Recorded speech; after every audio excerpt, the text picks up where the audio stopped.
सबों को जोहार। कांग्रेस ने अपना घोषणा पत्र जारी किया, उसमें आदिवासियों के बारे में क्या क्या दिया हुआ है उस पर हम अभी अपनी बात को आगे बढ़ाते हैं। हम देखेंगे कि भारत देश का आदिवासी समाज चुनाव में क्या देखकर अपना मत दे, या इस पर देश के 8.6% आदिवासी यानी कि लगभग 12 करोड़ आदिवासियों के बीच कोई सामंजस्य नहीं दिखता है।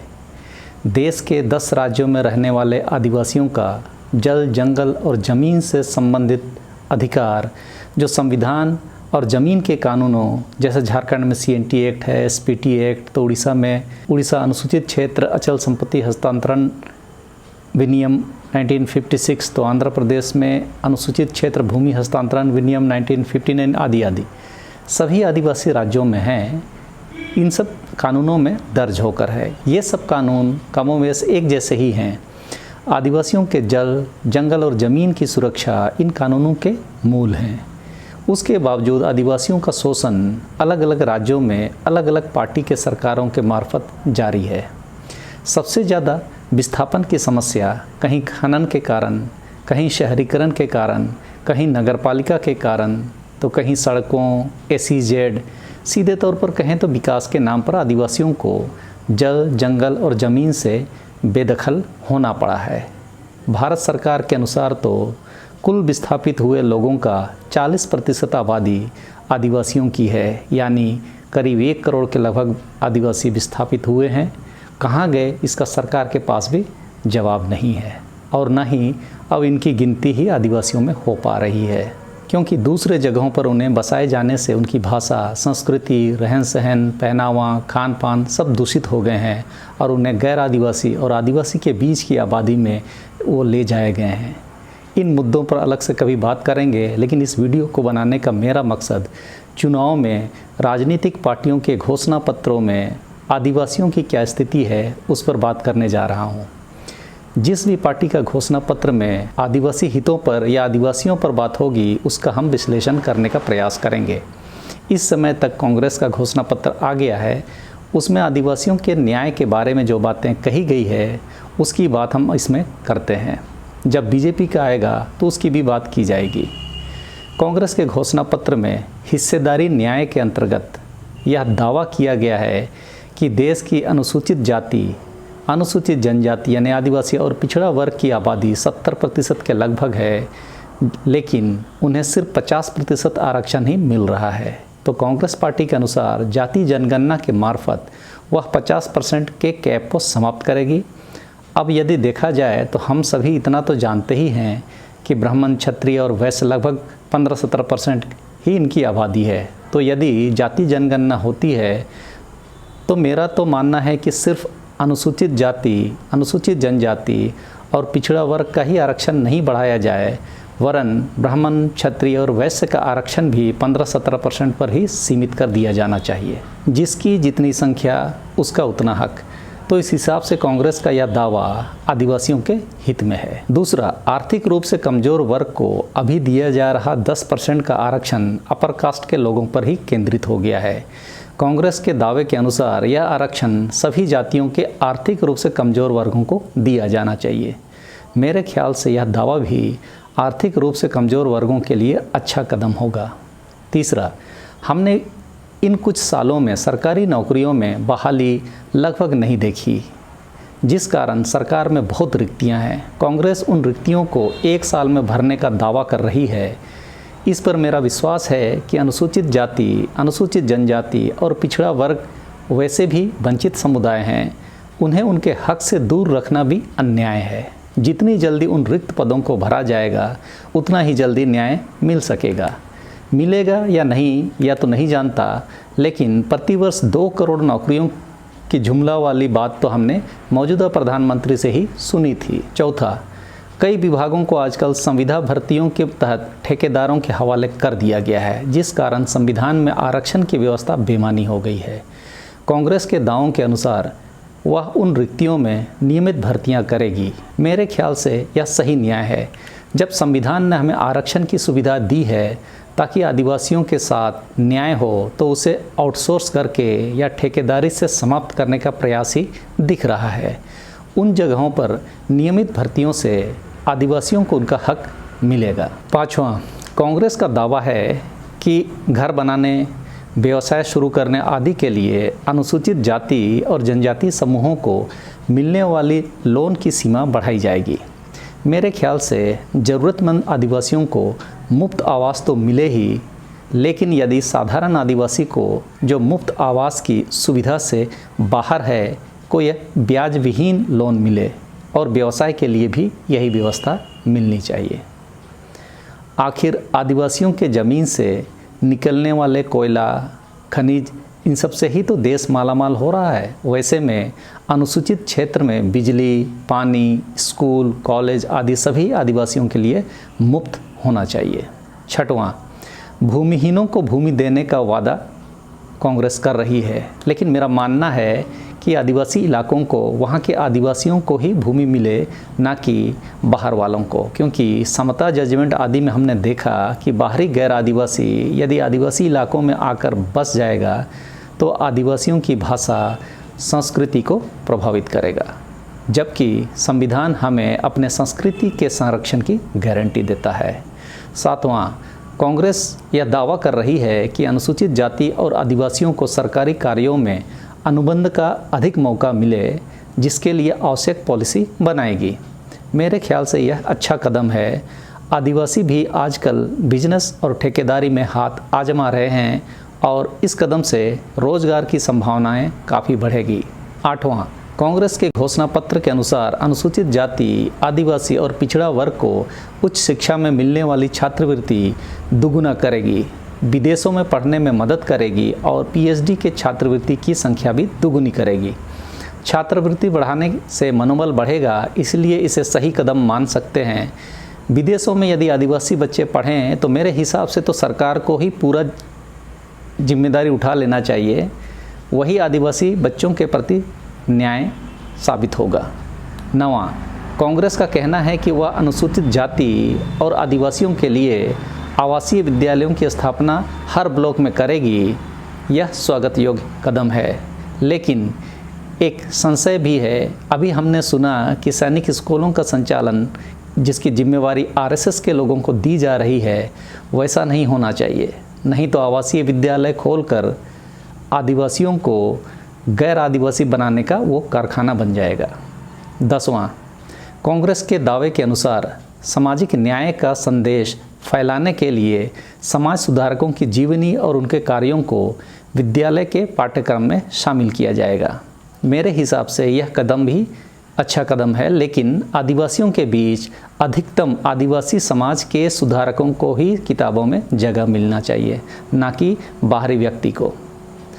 11वां, कांग्रेस पढ़ाई और चर्चा परिचर्चा को बढ़ावा देने के लिए हर जिले में अंबेडकर भवन सह पुस्तकालय स्थापित करने की बात करती है। मेरे ख्याल से यह भी सही कदम होगा, लेकिन पुस्तकालय की सुविधाओं को गांव-गांव तक स्थापित करने की नीति बननी चाहिए, ताकि स्कूल में पढ़ने के समय से ही पुस्तकालय की आदत हम अपने बच्चों को दे सकें। 12वां, कांग्रेस अनुसूचित जाति, जनजाति और पिछड़ा वर्ग के छात्रों को निजी शिक्षण संस्थानों में आरक्षण देने के लिए संविधान के अनुच्छेद 15(5) के संदर्भ में कानून लाएगी। यह क्रांतिकारी परिवर्तन होगा यदि ऐसा होता है तो। जिस तरह मौजूदा भारत सरकार ने अपर कास्ट को 10% आरक्षण देने के लिए संविधान संशोधन किया, जबकि व्यवस्था नहीं थी, 15(5) के होते हुए यदि आदिवासियों को इस अधिकार से वंचित किया जा रहा है तो यह अन्याय है। जिस राज्य में आदिवासी बसते हैं वहाँ के सभी निजी संस्थानों में आदिवासियों का आरक्षण संवैधानिक बाध्यता होना चाहिए। 13वां, कांग्रेस वार्षिक बजट के अंतर्गत जनजातीय उपयोजना के लिए संसाधनों के आवंटन को अधिकृत करने और योजनाओं को कार्यान्वयन की निगरानी के लिए एक कानून पारित करना चाहती है। यह भी आदिवासी हितों के लिए बहुत ज़रूरी कदम होगा।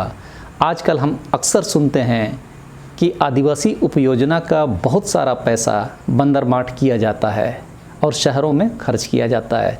फ्लाईओवर आदि शहरों में इसी पैसे से बन रहे हैं। तो मेरा विश्वास है कि कानून ज़रूर बनाया जाना चाहिए, क्योंकि कांग्रेस ने ही आदिवासियों के लिए पैसा कानून बनाया था, तो इस पर हम विश्वास कर सकते हैं कि सरकार बने तो आदिवासियों के हित के लिए इस पर कानून ज़रूर बनना चाहिए। 14वां, कांग्रेस दावा कर रही है कि अनुसूचित जाति और जनजाति अत्याचार अधिनियम 1989 को सख्ती से लागू करेगी। उसके लिए प्रत्येक राजधानी में एक हेल्पलाइन स्थापित करेगी और कानूनी सहायता भी उपलब्ध की जाएगी। समाज सेवा के मेरे अनुभव में भी यह स्वागत योग्य कदम होगा। बहुत से मामलों को मैंने सही निगरानी के अभाव और कानूनी सलाह के मरते हुए देखा है। मौजूदा भारत सरकार को इसी कानून को कमज़ोर तर्कों से कोर्ट के सामने कमज़ोर ही किया है, जबकि इसका सख्ती से पालन सुनिश्चित होना चाहिए था। 15वां, कांग्रेस का दावा है कि सभी राज्यों और केंद्र शासित प्रदेशों में उन सभी बसाहटों को अनुसूचित क्षेत्र के रूप में अधिसूचित करने के लिए प्रतिबद्ध है जहां अनुसूचित जनजाति यानी आदिवासी लोग बहुसंख्यक में रहते हैं, लेकिन वर्तमान समय में वे अधिसूचित क्षेत्र से बाहर हैं।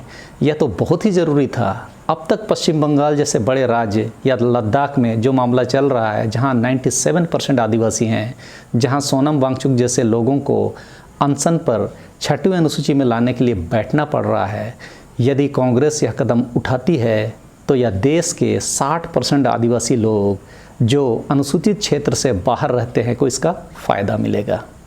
यह स्वागत योग्य कदम है। 16वां, कांग्रेस दावा कर रही है कि वन अधिकार अधिनियम 2006 के प्रभावी कार्यान्वयन के लिए राष्ट्रीय मिशन स्थापित करेगी। इसके लिए विशेष बजट, योजना और विभाग की स्थापना करेगी। मेरी जानकारी के अनुसार अंग्रेज़ों से पहले जंगलों पर आदिवासियों का ही अधिकार था। अंग्रेज़ों ने वन अधिनियम लाकर आदिवासियों से जंगल छीन लिए। आदिवासियों का जंगल पर अधिकार वन अधिनियम 1870 के बाद से ही समाप्त कर दिया गया था। कांग्रेस ने ही वन अधिकार अधिनियम 2006 लाकर आदिवासियों का वनों पर अधिकार को वापस दिलाने का काम किया था, लेकिन इसके कार्यान्वयन में भारी खामियों के चलते इस कानून से आदिवासियों को न्याय नहीं मिल पाया। यह अच्छी बात है कि इसे लागू करने के लिए राष्ट्रीय मिशन स्थापित किया जाए। बजट, योजना और विभाग स्थापित होने से इसके कार्यान्वयन में तेजी होगी। सभी लंबित वन अधिकार दावों को 1 साल के भीतर निपटाने और 6 महीने के भीतर सभी अस्वीकृत दावों की समीक्षा के लिए प्रक्रिया को लाने का कांग्रेस के दावे में आदिवासी खुश हो सकते हैं। आज की स्थिति में वन विभाग भारत सरकार के द्वारा पूंजीपतियों को वनों को पट्टे पर देने के इरादे के कारण आदिवासियों को वन पट्टा देने पर कई तरह की अड़चनें पैदा की जाती है, जिससे आदिवासियों का घोर शोषण हो रहा है। कांग्रेस का यह कदम आदिवासी और जंगलों के लिए लाभदायक सिद्ध हो सकता है, क्योंकि आदिवासी ही जंगलों की रखवाली कर सकते हैं। जब से वन विभाग बना तब से वनों का ह्रास या जंगलों का कम होना शुरू हुआ और आज तक जारी है। आदिवासी के जीवन जीने का अभिन्न हिस्सा जंगल है और अपने रहवास को आदिवासी ही बेहतर रख सकता है। इसलिए आदिवासियों को जंगलों पर ज़्यादा से ज़्यादा अधिकार दिया जाना चाहिए। 17वां, कांग्रेस का यह दावा है कि वह यह सुनिश्चित करने के लिए प्रतिबद्ध है कि गांव सरकार और स्वायत्त जिला सरकार की स्थापना के लिए राज्य पेशा अधिनियम के अनुरूप कानून बनाएं। ज्ञात हो, पेशा कानून 1996 में पारित हुआ था, लेकिन राज्य स्तर पर पेशा के 4O के तहत स्वायत्तशासी जिला परिषद आदि के गठन संबंधी कानून राज्यों में नहीं बन पाए, जिस कारण से पेशा कानून अभी मरा हुआ की स्थिति में है। इसे पेशा के 4O के तहत स्वायत्तशासी जिला परिषद के गठन से प्रभावी किया जा सकता है और कांग्रेस के इस दावे में दम है और मुझे लगता है कि यह आदिवासियों के स्वशासन के लिए यह एक बड़ी जीत होगी यदि यह काम होता है तो। 18वां, कांग्रेस ने यह भी घोषणा पत्र में कहा है कि वह रेनके आयोग की सिफारिशों को लागू करेगी और ऐसी जनजातियों को जो अभी घुमंतू जीवन जीते हैं को मुफ्त शिक्षा प्रदान करेगी। मेरा मानना है कि जंगलों में स्वच्छंद जीने का अधिकार उनके लिए ज़्यादा ज़रूरी है। आधुनिक शिक्षा से जंगल तो नहीं बचेंगे, जंगल को जंगल के कानून से ही बचाया जा सकता है। तो जंगलों में अपने तरीके से जीने का अधिकार आदिम जनजातियों को मिले, यह उनके लिए और प्रकृति के लिए भी ज़्यादा फ़ायदेमंद है। 19वां, कांग्रेस एक विविधता आयोग की स्थापना की बात भी कर रही है जो सार्वजनिक और निजी क्षेत्र में रोजगार और शिक्षा के संबंध में विविधता की स्थिति का आकलन करेगी और समुचित नीति के सुधार से आदिवासियों का कल्याण करेगी। ये सब चीज़ें कांग्रेस के 2024 के लोकसभा चुनाव के घोषणा पत्र में है जो आदिवासियों के लिए हैं। मैं कांग्रेस का सदस्य नहीं हूँ, आदिवासियों के बारे इतना विस्तार से कभी मैंने खुद ऐसा घोषणा पत्र आज तक नहीं देखा। मुझे यह आदिवासी अधिकारों का घोषणा पत्र जैसा लगा, उसी कारण अपने विश्लेषण के साथ इस पर वीडियो बना दे रहा हूँ। जब दूसरी पार्टियों का घोषणा पत्र आएगा और आदिवासियों के बारे उसमें कुछ होगा तो उसका भी विश्लेषण करने का प्रयास जरूर करेंगे। बीजेपी का अभी तक घोषणा पत्र नहीं आया है।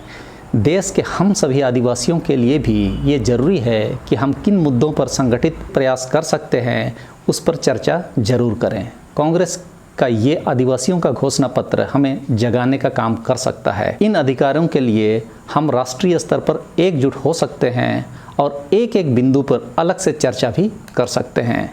आप सभी कोशिश करके देखिए और मुझे कमेंट में बताएं कि किन किन मुद्दों से आप अपने को रिलेट कर पा रहे हैं। इस वीडियो में सबों को इतना ही। सबों को धन्यवाद। जोहार।